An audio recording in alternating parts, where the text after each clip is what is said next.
Fire and brimstone coming down from the skies. Rivers and seas boiling. 40 years of darkness, earthquakes, volcanoes. The dead rising from the grave. Human sacrifice, dogs and cats living together, mass hysteria. Enough, I get the point. Welcome back to Thinking Critical. This is Wes, and we got more DC Comics news. This last Tuesday, when DC Comics released all the new comics, there's a special page in there talking about the new roster that's actually in Generations Shattered. It's also going to carry over into Generations Forged. Very exciting stuff. It's reminiscent of the Avengers Forever kind of story that they did, where you have key members of the DC roster from different parts of time converging to create one super team, hopefully to save the universe. And here with me to talk about this is the man so cool they call him the Breen. How you doing, Eric Breen? I'm good, Wes. Also joining me today is El Percherito himself, the Poobah of Comics. Perch, how you doing? I'm doing great. I'm glad to be on with Breen. This is a good moment for me. Absolutely. We don't get a lot of three-way dance going on here on the channel, so it's always nice when I can get the two of you here together. Now, I do want to say this before we get into the entire roster for Generation Shattered, which I am really excited for. This is one of the things that DC has announced that I think sounds awesome, and I'm absolutely on board with it. I do want to say, if you haven't subscribed to the channel, subscribe, hit the bell for notifications. Give us a thumbs up if you enjoy this video. Give us a thumbs down if you don't. Let us know in the comment section what you think about the Generation Shattered roster, and what do you think about the three-way dance?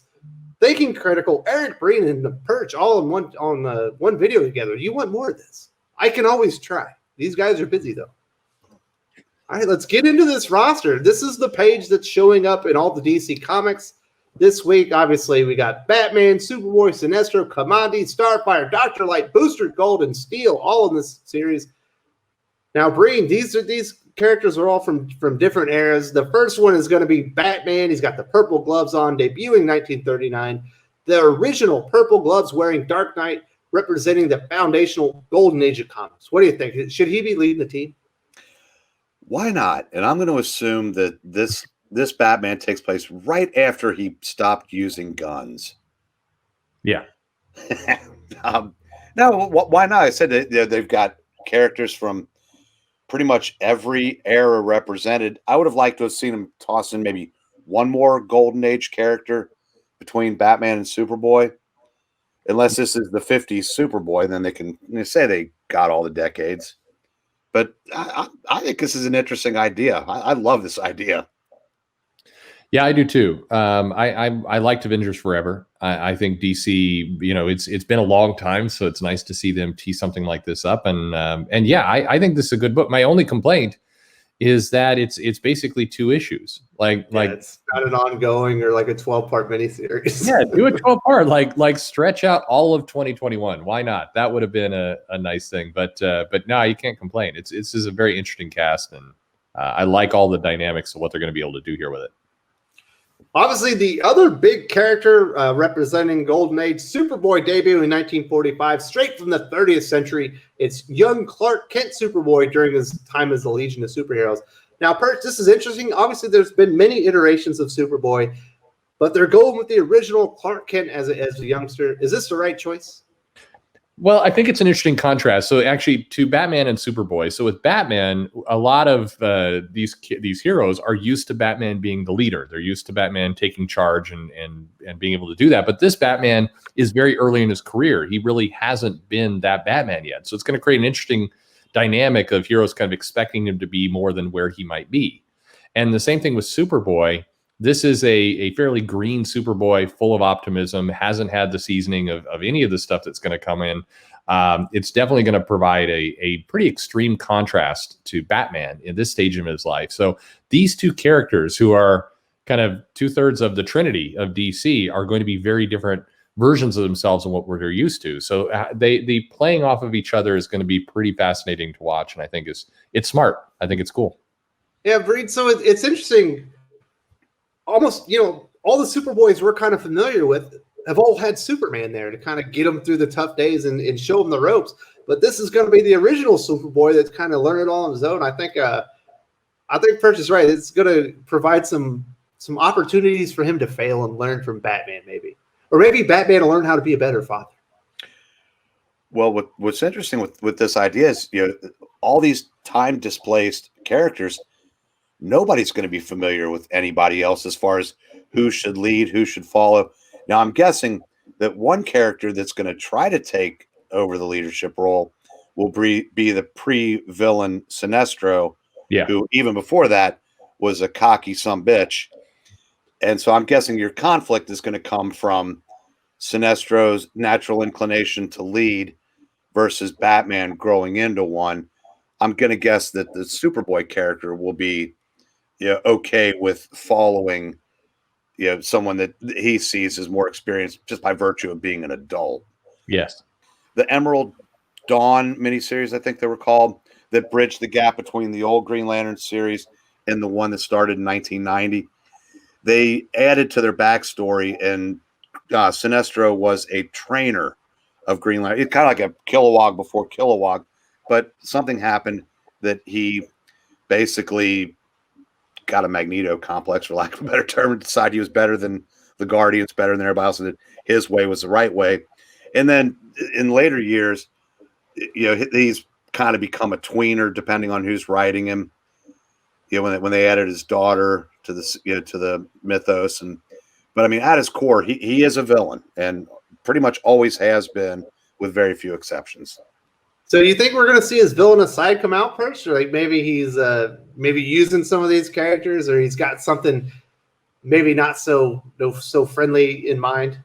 Yeah, I do. I mean, I think he'll be trying to place that authority figure, and he'll be frustrated. He'll be arrogant, as Breen said. I think the interesting part of how you play off these is that the power characters in this mix are your Batman, Superboy, and then Sinestro.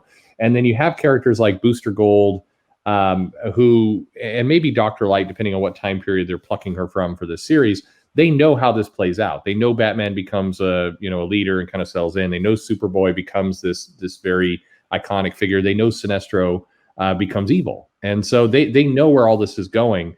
And it's going to create an interesting dynamic, just like it did for Avengers Forever, where these characters are not going to want to give away, like to Sinestro, for example. We know you're going to turn to this major villain, but they're going to not trust him. And it's going to frustrate Sinestro further because he's going to not understand why people don't just follow his lead. And it's because more than half of this team knows what's coming for him. And so it's going to create a very interesting time period. Like Breen said, where they're grabbing these people. I mean, you just look at all the interplay. You got Kamandi, who's going to be the kid that I think Superboy will like, hey, here's another kid like me, but it's a completely different kid that's existing in a post-apocalyptic world. You have Steel, who looks like he's right at the Death of Superman arc. I mean, he may not even know that Superman comes back to life at this period. So where he's coming from. Booster Gold's always been a bit erratic. I mean, just the amount of interplay you've got here with these characters is going to be fascinating.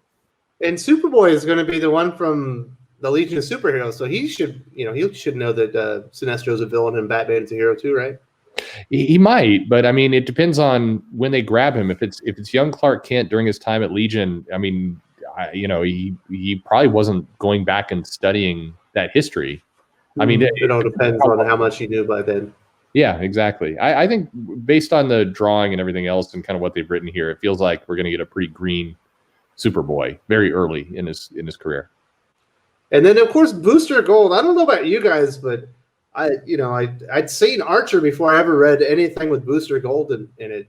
And every time I read Booster Gold in a comic book, I hear the voice of Archer from the cartoon. Like it's just a buffoon. Yeah, that's how they should do the cartoon on HBO Max. Get that actor to do Booster Gold. Be hilarious. So has he always been a buffoon, or is it is that just more recent take on the character? No, yes and no.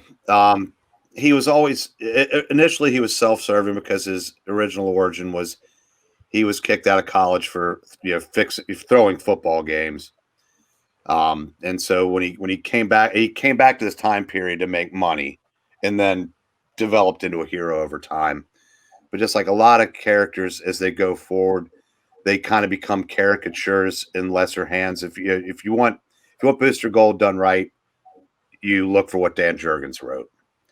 Yeah. But now something that I might be misreading this series. When I took this to mean, since we have an omniverse now that characters can exist from any era.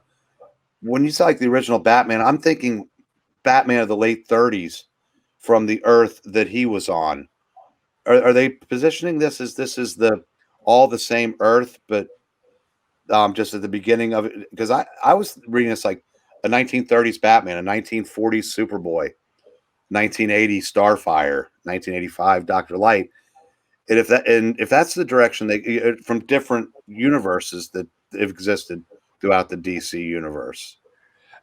We don't know. So that's the whole thing about death metal is it all one operating on the same Earth? You know, there's a comment today of, you know, one Earth. We don't know. So I mean, this series is going to pick up on whatever death metal leaves us with, and there's at least it feels like this is going to sort out are there multiple Earths anymore or not, or do they all just kind of exist the same? Or you're not supposed to worry about that? I don't know. Like you, I kind of took it as, you know, reasonably these can't all exist in the same continuity. If you're saying Batman, the 1939 Batman, then, you know, he is an old man now. So this stuff doesn't all fit if you're saying it's on the same exact Earth, one Earth. But I don't know. I mean, that's what death metal is supposed to tell us. But if they're plucked from the various points in time and just put into one setting, which is what I hope they do, right? I think that would make for the most interesting story, because in that case, no one would know what the fate of these characters are, and would make them working together either a heck of a lot more interesting or yeah, not if they didn't. But that's the direction I hope this story takes. Yeah, it's my take on it was that it is this Earth. It's all the same Earth, and they are plucking these people from the different points of time. And so the characters like a Booster Gold or a Dr. Light would know about what happens to Sinestro, but Sinestro wouldn't, because he was plucked from an earlier point in time where he doesn't know these characters. So it's like, in theory, Batman is at the most disadvantaged because he doesn't know any of these characters exist. He has no context of them, but a Dr. Light probably knows all of them. And so that's but again, there's a lot of questions we have to answer over the next two. You know, this is the one that came out this week and the next issue of Death Metal about what exactly is a launching pad for this book. And with a sliding time scale, if they do that, there's only about 10 years, so these characters wouldn't be that far apart. That's why I'm hoping they go with the different eras in time, right. But we'll see. Yeah, it's going to be interesting thing to find out. Do we know what they're even fighting in this purge? Or are they just trying to save the Earth or the multiverse from somebody? There's an existential cosmic threat. So what that means, we don't know. I mean, I'm assuming it means Perpetua? Yeah. What I'm assuming is that Death Metal, you know, at the conclusion of Death Metal, the new universe, the Omniverse is being formed, but there's some crack in it or some worry that it's not stable yet. And so this team has to kind of come together to stabilize it and fix the Omniverse going forward. So, or maybe there's some, you know, something like that. If they end up at the source wall, I'm going to be pissed. and can we all agree that as long as it's not the Batman who lols? Yeah, I hope that's not the villain. Please don't let that. I just hope he's dead by the end of Death Metal. That character is obnoxious. Yes. Not in a good way. I agree. I think I think we'll be seeing more of that character, but I won't say why I think that. You know what this team could use, Perch? What could they? Jarro. Why isn't there no Jarro on this team? That's true. We're not representing this current era. It is funny. You look at this group and they pluck through lots of different moments in time, but nothing really from comics that have been created over the last 15 years from DC. All the periods are from before, and I think that's actually interesting in and of itself. Man, you've really brought down I was pretty excited coming in this video. You really brought me down, Perch, with that Batman Who Lulls story. Well, I don't think Batman Who Lulls will be in this. No, but it's just that he's gonna survive Dark Knight's Death Metal, and we're gonna see more of it. Yeah, we'll see. We'll see. I could be completely wrong. Sorry. No, I've watched your videos before. You're normally right on the money. I think. Are you excited for more Batman Who Lulls, Breen? Or are you in my camp? I think I just said what camp I'm in. God. Just get rid of the character. Take Robin King with him. I can already see him being worse. Yeah. Anyway, we've all right. Well, I don't want to end it on too much of a down. And if I keep thinking about the Batman who laughs surviving, I'm gonna be in a bad place. Get back to this concept. This is a fun concept. Avengers Forever was fun. I think this has the potential to be better than that in many ways because you've got a much more scattered, assembly of personalities. I do hope that the existential cosmic threat is not the source wall, needs some stucco. I hope it's something a little bit better than that. Would be good, but I think this is going to be fun. I have a lot of optimism to this comic. It's only 2, but they're big. 80 pages each. 80 pages, so 160 pages in story, not bad. And I think I'll be left wishing there was more. Hopefully, I'm hoping for that. Oh, I agree with you. This is one of the things is this the thing I'm most excited for coming up in 2021? I think it probably is because I haven't heard the Venditti series that they haven't announced yet. But yeah, I think this is going to be dope. This just sounds fun. I like fun comics. Yeah. And it's so nice to see a roster of creators on a book of this size and not get to the inevitable disappointment. Because Jurgens, so you're going to get the best Booster Gold. Venditti, I don't know who Andy Schmidt is, but if he's writing with these two, I'm going to say he's probably good. And the art, the people on the art, Ivan Rice, Paul Pelletier, everyone I saw on that list was good. So this one, this is going to have to work hard to not be really good. Yeah. I'm with you. I think the roster's just dope. This is the safest bet I think we've heard from DC coming into the next 3 months. Definitely more excited about this than Future State, and I think this like you look at the creator list. It's hard to imagine this going sideways. DC can still pull that off, but I think the odds are very much in our favor. It'll be good. They can pull defeat from the jaws of victory. Breen and Perch, we've seen it. We've seen it, yes. But we're not going to see it here. Have faith. I'm going to have faith here. I'm going to have faith this is going to be solid. Yeah. So there's actually been a lot of great DC news coming out. Breen and I were a little bit, we're not fully on board on urban legends. We like the main story concept. I think we're both think that the Joker's probably going to bring it home. But I think this is going to be the best thing coming out, at least in early 2021. If you enjoyed this video, please give it a like. I would appreciate it very much. It helps us attract more views for the channel. Subscribe for future commentary, comic book news, and reviews. And don't forget to ring the bell for notifications. If you want to talk comics, movies, and much, much more, you can follow me on Twitter at Wes_from_TC. With that, Salamat Po, and I'm out.